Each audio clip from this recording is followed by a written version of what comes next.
Pipes and fittings एक ऐसा business जिसके प्रोडक्ट का यूज हम लगभग डेली करते हैं और हमें पता भी नहीं चलता, जैसे चाहे हमें नहाना हो, धोना हो या पानी से रिलेटेड कोई और काम करना हो, जिसके कारण इसका इंपॉर्टेंस काफ़ी ज़्यादा बढ़ जाता है। और हमारे इसी इंपॉर्टेंस का फ़ायदा उठाते हुए एक पाइप और फिटिंग कंपनी ने पिछले 15 सालों में 350 गुना रिटर्न दिया है। 350 गुना रिटर्न देख के तो किसी का भी दिमाग घूम जाएगा और आप ये समझ भी सकते हैं कि और ये कितना बढ़ेगा। चलिए आज हम इसी को समझते हैं। नमस्ते दोस्तों, मेरा नाम है सकलदीप कुमार और आज हम इस वीडियो में एनालाइज करने वाले हैं एस्ट्रल पॉलीटेक के बारे में। हम एस्ट्रल को मेजरली 4 पार्ट में एनालाइज करेंगे। सबसे पहला हिस्ट्री, दूसरा बिजनेस मॉडल, तीसरा मैनेजमेंट और चौथा फिनेंशियल्स। और फिनेंशियल्स में लास्टली हम इसके वैल्यूएशन के बारे में बात करेंगे, जिसको समझना बहुत ही ज़्यादा जरूरी है। सो वीडियो के लास्ट तक बने रहिए। चलिए हम स्टार्ट करते हैं कंपनी के हिस्ट्री से। वैसे तो एस्ट्रल का शुरुआत 1996 में हुआ, पर इसके स्टार्ट होने के पीछे बहुत ही इंटरेस्टिंग स्टोरी है। चलिए उसको सबसे पहले हम समझते हैं। संदीप इंजीनियर नाम है उनका। संदीप इंजीनियर ने अहमदाबाद में एक इंजीनियरिंग कॉलेज में केमिकल से इंजीनियरिंग डिग्री कंप्लीट किया और 1981 में कैडिला फार्मा ज्वाइन किया। कैडिला ज्वाइन करने के महज 1 साल के अंदर ही उन्होंने जॉब को क्विट कर दिया और ऐसा इसीलिए नहीं था कि वो दूसरे जॉब के लिए अप्लाई करे। उन्होंने सीधा बिजनेस में एंटर किया और कई बिजनेसेस किए, जैसे 1984 में इसबगोल का डिस्ट्रीब्यूशन, 85 में फार्मा का बिजनेस, 86 में केमिकल बिजनेस, फिर एपीआई का ट्रेडिंग का बिजनेस और 1991 में एपीआई का मैन्युफैक्चरिंग भी स्टार्ट कर दिया by the name of Cairo chemicals. अपने बेटे के नाम पे इन्होंने ये नाम दिया है। लगभग सारा बिजनेस कोलैप्स कर जाता है एक्सेप्ट कायरो केमिकल्स। और लगभग इसी समय संदीप के अंकल रेगुलरली इंडिया विजिट करते रहते थे, mostly in 1990s, to convince Indian businesses कि CPVC pipe is better than metal pipes fluid transfer. लेकिन हमेशा से ही ये माना जाता था कि केमिकल का ट्रांसफर या हॉट एंड कोल्ड वाटर का ट्रांसपोर्ट एक जगह से दूसरे जगह मेटल में ज़्यादा बेहतर होगा एज कम्पेयर टू प्लास्टिक, जिसके कारण कोई बिजनेस उनको कोई खास इंटरेस्ट शो नहीं करता था। संदीप इस समय के आसपास एपीआई का मैन्युफैक्चरिंग का बिजनेस काफ़ी अच्छे तरीके से कर रहे थे, पर उन्हें कहीं ना कहीं ये पता था कि सीपीवीसी बिजनेस का पोटेंशियल काफ़ी हाई है और इसका ग्रोथ होने का चांसेस भी काफ़ी ज़्यादा है। इसीलिए उन्होंने 1996 में एस्ट्रल पॉलीटेक नाम से एक कंपनी स्टार्ट किया फॉर मैन्युफैक्चरिंग ऑफ सीपीवीसी। और इस बिजनेस में उनके अंकल ने उनको बहुत ज़्यादा सपोर्ट किया। जैसे उनके अंकल बीएफ गुडरिच में काम करते थे, जिसके पास ही केवल सीपीवीसी रेजिन मैन्युफैक्चरिंग करने का लाइसेंस था, जिसका लाइसेंस लेने में उन्होंने एस्ट्रल को हेल्प भी किया, साथ में 20% इक्विटी भी खरीदा। इसके साथ ही उनके अंकल ने promoter of Goodrich that is Thomson से भी 20% इक्विटी खरीदवाया। बाकी पैसा संदीप ने अपने घर को बेच के लगाया, जो प्रमोटर के पैशन टुवर्ड्स बिजनेस को दिखाता है।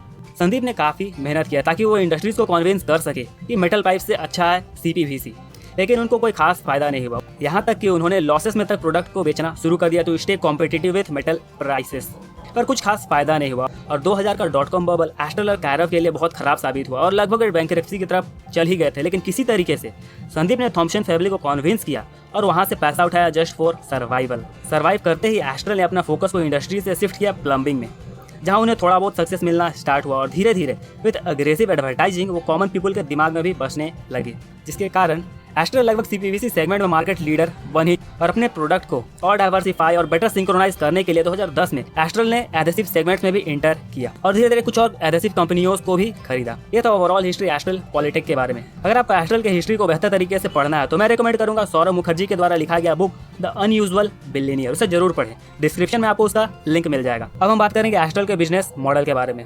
स्टार्ट करते हैं हम रेवेन्यू से। एस्ट्रल को लगभग 76% रेवेन्यू पाइप्स एंड फिटिंग से आता है, लगभग 24% रेवेन्यू एडेसिव से आता है। सबसे पहले हम बात करते हैं पाइपिंग बिजनेस का। पाइपिंग बिजनेस का बेसिक काम है पाइप बनाना, जिससे कि फ्लूइड को, चाहे वो लिक्विड हो या गैस हो, एक जगह से दूसरे जगह आसानी से ट्रांसफर किया जा सके। मोटे तौर पे देखा जाए तो ये पाइप्स बहुत तरीके का होता है, जैसे metal, plastic, cemented etcetera etcetera. पहले मोस्टली इंडस्ट्रीज में या रियल एस्टेट में मेटल का पाइप यूज किया जाता था, जिसका बहुत सारा डिमेरिट्स था, जैसे उसमें कोरोशन लगता था, उसका लाइफ टाइम बहुत कम था, उसको इंस्टॉल करने का टाइम बहुत ज़्यादा लगता था और काफ़ी ज़्यादा नॉइजी भी था।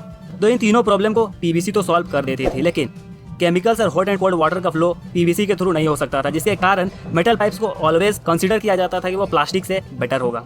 लेकिन धीरे धीरे प्लास्टिक इस सेगमेंट में एंटर करने लगा और काफ़ी जगह प्लास्टिक्स का यूज होने लगा और इस प्लास्टिक सेगमेंट के अंदर भी काफ़ी ज़्यादा पाइप्स आता है, जैसे UPVC, CPVC, HDPE, LDPE, PPE etcetera, बहुत तरीके का है। इन सब में सबसे ज़्यादा जो यूज होता है वो होता है UPVC because of its cost. और जैसे जैसे लोग सीपीवीसी का इंपॉर्टेंस को समझते जा रहे हैं, वैसे वैसे सीपीवीसी का डोमिनेंस मार्केट में बढ़ता जा रहा है। इसका होने का मेजरली 2 ही रीज़न है। सबसे पहला, इसमें हम 93 डिग्री वाटर तक को ट्रांसपोर्ट कर सकते हैं from one place to another. दूसरा, यूपीवीसी मोस्टली नॉइजी होता है एज कम्पेयर टू सीपीवीसी, जिसके कारण चांसेस काफी हाई है कि इन फ्यूचर सीपीवीसी का ग्रोथ बढ़ेगा। तो इसका प्राइसेस ज्यादा एज कम्पेयर टू यूपीवीसी, लेकिन फिर भी। और एस्ट्रल का बात करें तो एस्ट्रल दोनों में यूपीवीसी और सीपीवीसी दोनों पाइप्स और फिटिंग्स में काम करती है, और जिसका मेजर रॉ मटेरियल है क्रूड ऑयल। इसी के डेरिवेटिव से मोस्टली ये सीपीवीसी या यूपीवीसी बनाया जाता है। एस्ट्रल पहले कहने का मतलब है 2015 से पहले गुडरिच पे हेविली डिपेंड करती थी फॉर सीपीवीसी रेजिन, लेकिन 2015 के बाद एस्ट्रल ने जापान की एक कंपनी से रॉ मटेरियल मंगवाना शुरू कर दिया to diversify its raw material presence.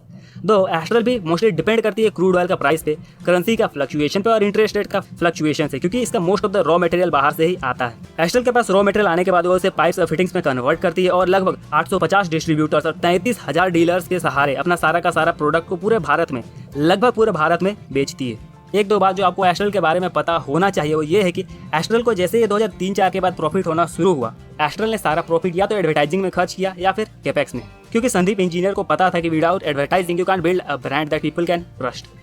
और मिस्टर संदीप को यह भी पता था कि एस्ट्रल पाइप इस सेगमेंट में बहुत छोटा प्लेयर है, और अगर कोई बड़ा प्लेयर सीपीवीसी सेगमेंट में इंटर कर जाती है तो एस्ट्रल उससे कॉम्पीट नहीं कर पाएगी, जिसके कारण एस्ट्रल ने काफी रैपिडली एक्सपैंड किया और सारा का सारा फर्स्ट मूवर एडवांटेज उठा लिया, जिसके कारण एस्ट्रल अभी भी उस समय भी और अभी भी मार्केट लीडर बना हुआ है सीपीवीसी सेगमेंट में।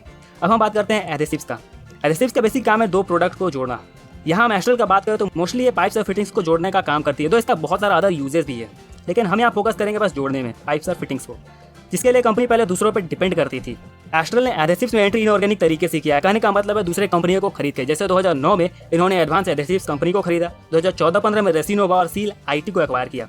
वैसे अगर रॉ मटेरियल का बात करें तो एडेसिव्स बनाने में बहुत तरीके का केमिकल का यूज होता है, और प्रोडक्ट बनने के बाद एस्ट्रल इसे मार्केट में कॉम्पिटिटिव बनाने के लिए डिफरेंट ब्रांड नेम से बेचती है, और इसे एक्विजिशन के थ्रू वो ब्रांड नेम मिला है। एस्ट्रल इंडिया के अलावा यूएस और यूके में भी एडेसिव्स का प्रोडक्शन करती है और बेचती है, और एडेसिव्स के लिए एस्ट्रल के पास लगभग 1300 से ज्यादा डिस्ट्रीब्यूटर है और 1,30,000 से ज्यादा डीलर्स है, जो इसका मैसिव स्ट्रेंथ को बताता है, मैसिव नेटवर्क को बताता है। एस्ट्रल को एडेसिव्स में एंटर करने का काफी ज्यादा फायदा होगा, क्योंकि एडेसिव्स सिंक्रोनाइज करता है पाइप्स एंड फिटिंग्स बिजनेस, जिसके लिए पहले एस्ट्रल दूसरों पर डिपेंड करती थी। बात करें सेल्स का तो एस्ट्रल का सेल्स पिछले 10 सालों में ग्रो किया है CAGR ऑफ 21% और प्रॉफिट ग्रो किया 29%, जो क्लियरली इसके मार्जिन एक्सपेंशन को बताता है, mostly because of low raw material cost and increasing brand value. ये तो था ओवरऑल बिजनेस मॉडल के बारे में। अब हम बात करते हैं मैनेजमेंट के बारे में। प्रोमोटर होल्ड करते हैं मोर देन 50%, बट अगर हम ट्रेंड का बात करें तो ये थोड़ा सा डाउनवर्ड है। इसका होने का रीजन भी है, जब एस्ट्रल ने एक्वायर किया था रेसिनोवा और सील आईटी को तो बहुत ज्यादा कैपिटल का जरूरत था, जिसकी वजह से कंपनी ने इक्विटी को थोड़ा सा डायल्यूट किया था, मोस्टली इन 14 to 16। दो मैनेजमेंट का सैलरी काफी रिजनेबल है, बट संदीप के दो बेटे हैं कायरव और सौम्या, सो सक्सेशन प्लान अभी भी अनक्लियर है। अब हम बात करते हैं कंपनी का फिनेंशियल्स का। कंपनी का डेट काफी लो है। दो एस्ट्रल एक कॉम्पिटिटिव इंडस्ट्री में काम करती है, लेकिन ब्रांड वैल्यू होने की वजह से अपना प्रोडक्ट को बेच सकती है। जहाँ तक बात है रिटर्न ऑन इक्विटी और कैपिटल एम्प्लॉयड का, तो कंपनी का रिटर्न ऑन इक्विटी और कैपिटल एम्प्लॉयड 30% प्लस हुआ करता था, जो 14-15 में थोड़ा सा डिक्रीज और फिर इंक्रीज हुआ 21 to 30% के आसपास, जो बताता है कि अब कंपनी एक्विजिशन करने के बाद ठीक ठाक अब ग्रो करना शुरू कर चुकी है। जहाँ तक बात है डेट टू इक्विटी का, तो डेट टू इक्विटी काफी लो है, लगभग 0 के आसपास है। और कैश फ्लो का बात करें तो कंपनी को पिछला 10 सालों में प्रॉफिट हुआ लगभग 1500 करोड़, और कंपनी ने उस 1500 करोड़ में से लगभग 2350 करोड़ के आसपास CFO जनरेट किया है। तो आपको क्लियरली देखने से पता चलेगा कि डिविडेंड में कंपनी काफी कम खर्च करती है और कैपेक्स में काफी ज्यादा, जिसका कारण भी है कि कंपनी काफी रैपिडली एक्सपैंड करना चाहती है, ताकि दूसरे कंपनी जब तक इसमें इंटर करे और समझ सके कि इसमें इंटर करना चाहिए, कंपनी काफी तेजी से उस बिजनेस को खा चुकी है। अब हम बात करेंगे वैल्यूएशन का। अगर कंपनी का पिछला कुछ सालों का एवरेज प्रॉफिट देखा जाए तो वो है अराउंड 300 करोड़, और अगर 300 करोड़ के हिसाब से अगर हम इसको 20 to 30 का PE मल्टीपल देते हैं तो कंपनी का वैल्यूएशन आता है अराउंड 6000 to 9000 करोड़। और अगर मेरे फ्री कैश फ्लो के हिसाब से देखें तो इसका वैल्यूएशन आएगा अराउंड 4000 करोड़। और ये क्लियरली बताता है कि कंपनी अपने फेयर वैल्यूएशन से काफ़ी ज़्यादा हाई वैल्यूएशन पे ट्रेड कर रही है। होप आपको जो एनालिसिस मैंने बताया वो समझ में आया होगा एस्ट्रल पॉलिटेक का। अगर आपको इससे रिलेटेड कोई क्वेश्चन है तो मैं चाहूँगा कि आप कमेंट में उससे पूछें, और अगर आपको किसी और कंपनी के बारे में फर्दर एनालिसिस चाहिए तो मैं चाहूँगा कि उसका नाम आप कमेंट सेक्शन में पोस्ट करें। धन्यवाद।